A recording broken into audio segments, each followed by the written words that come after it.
மேடையில் இருக்கும் மரியாதைக்குரிய அனைத்து பிரமுகர்களுக்கும் மற்றும் விழாவுக்கு வந்திருக்கிற அனைத்து நண்பர்கள், பெரியோர்கள், பத்திரிகையாளர்கள் எல்லாத்துக்கும் என்னுடைய பணிவான வணக்கத்தை தெரிவிச்சுக்கிறேன். இது பொதுவாக இந்த மேடைக்கு வர்றதுங்கிறது ரொம்ப பெருமையாக நினச்சிட்டு வந்தேன்.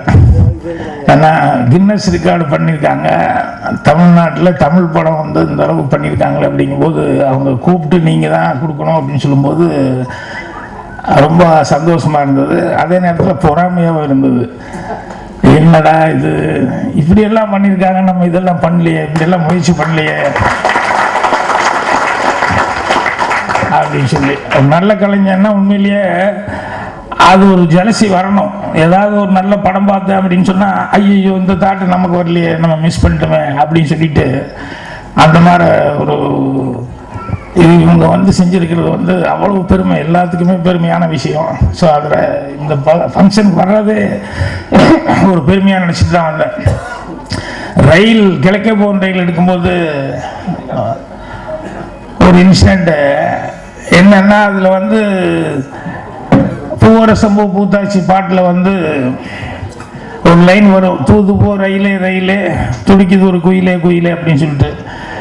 அப்போது ஒரு ரயில் அந்த லைன் வர்றதுனால அந்த பாட்டில் ரயில் வந்த மாதிரி காமிச்சா நல்லா இருக்கும் பேக்ரவுண்டில் அப்படின்னு சொல்லி யோசனை பண்ணிவிட்டு ரயில்வே ட்ராக் ஓரமாக போய் எத்தனை மணிக்கு வரும் என்னன்னு சொல்லி கேட்டு, அதுக்கப்புறம் ஏன்னா ஒரு தடவை தான் ரயில் நமக்காக நிறுத்த மாட்டாங்களா, அவன் பாட்டில் போயிட்டே இருப்பானே, அதனால் வந்து ரிஹர்சல் எல்லாம் பார்க்கலாம் அப்படின்னு சொல்லி நல்ல ரிஹர்சல் பார்த்தோம். ஒரு தடவைக்கு ஒரு 5-6 தடவை பார்த்தோம். இன்னும் ட்ரெயின் வரல.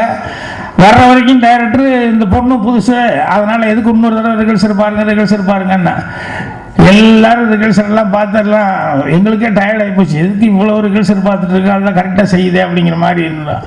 எல்லாரும் ஒரு சமாச்சாரத்தை மட்டும் கோட்டி விட்டோம்.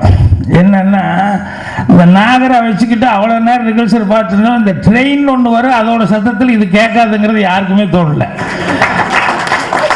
ட்ரெயின் வந்தது, நாகரா போடுறாங்க, அந்த பொண்ணு காது கேட்கல ராதியாக்கு, அது பெப்பேன்னு முழிக்குது இப்படிங்குது. நாங்கள் அப்படி பார்க்குறேன், எங்களுக்கே ஒருத்தருக்கு ஒன்றும் பேச முடியல. ஏன்னா அது ஒயின்னு அந்த சவுண்டில் எல்லாரும் ட்ரெயின் போனோன்னு அப்படியே பரிதாபமாக பார்த்தோம்.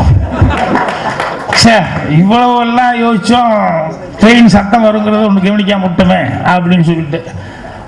அந்த மாதிரி ஒரு ஷாட் எடுக்கிறதுக்கு சில நேரங்களில் ஏமாந்தால் கொஞ்சம் அவ்வளவு கஷ்டமாயிரும், ஏதாவது ஒரு தப்பு வந்துடும்.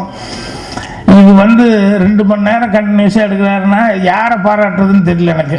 கேமராமேன் வந்து அவர் தூக்கிட்டே நடந்தார் அப்படிங்கிறது, தூக்கிட்டே நடக்கிறதோட ஃபோக்கஸை பற்றி அருமையாக சொன்னாங்க சுப்பிரமணிய சிவா. அவர் இன்னும் நிறைய விஷயங்கள் எல்லாம் சொன்னார் சினிமாவை பற்றி எல்லாம்.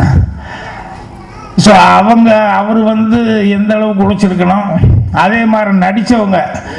ஏன்னா எவ்வளோ ரிஹர்சல் கொடுத்துருந்தா, நான் கேட்டேன் எப்படி 2 மணி நேரம் கண்டினியூஸாக நடிச்சது அப்படின்னு சொல்லும்போது 10-14 நாள் வந்து ரெகுலராக போய் அங்கே ப்ராக்டிஸ் பண்ணாங்களாம், எதுவுமே மிஸ் ஆகிடக்கூடாது அப்படிங்கிறதுக்காக. ஸோ அதை நடித்தவங்க, அவங்க கூட வந்து இருந்தவங்க, அசிஸ்டன்ட் டைரக்டர் பற்றி ரொம்ப மனசார பாராட்டி சொன்னார். ஏன்னா அவங்க தான் ரொம்ப 3 ஃப்ளோருக்கும் வந்து கம்யூனிகேஷன் கரெக்டாக கொடுத்துட்டே இருக்கணும். அடுத்து இப்படி, ஏன்னா இதில் நடித்தவங்களே அப்படி போயிடுவாங்க, மறுபடியும் அதில் நடித்தவங்க அப்படி வருவாங்க, இப்படி மாற்றி அதில் வேற ஒருத்தர் டெட் பாடி மாதிரி மேக்கப் போட்டு படுக்க வைக்கணும், அப்புறம் மறுபடியும் பார்த்தா நல்லா வந்து நிற்கணும், இது வேறு நடுவில் நடக்கணும். ஸோ இதெல்லாம் ஒருத்தருக்கு கம்யூனிகேஷன், அப்புறம் எவ்வளோ பிளான் பண்ணியிருக்கணும் அப்படின்னு நினைச்சு பார்க்கும்போது ரொம்ப ஆச்சரியமாக இருக்குது. அதே நேரத்தில் ரொம்ப பெருமையாக இருக்குது.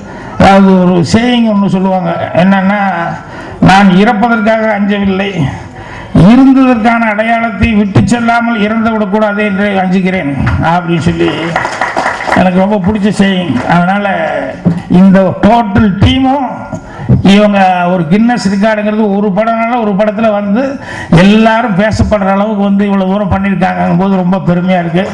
ஸோ இந்த டோட்டல் டீமுக்கும் என்னுடைய நல்வாழ்த்துக்களை தெரிவித்து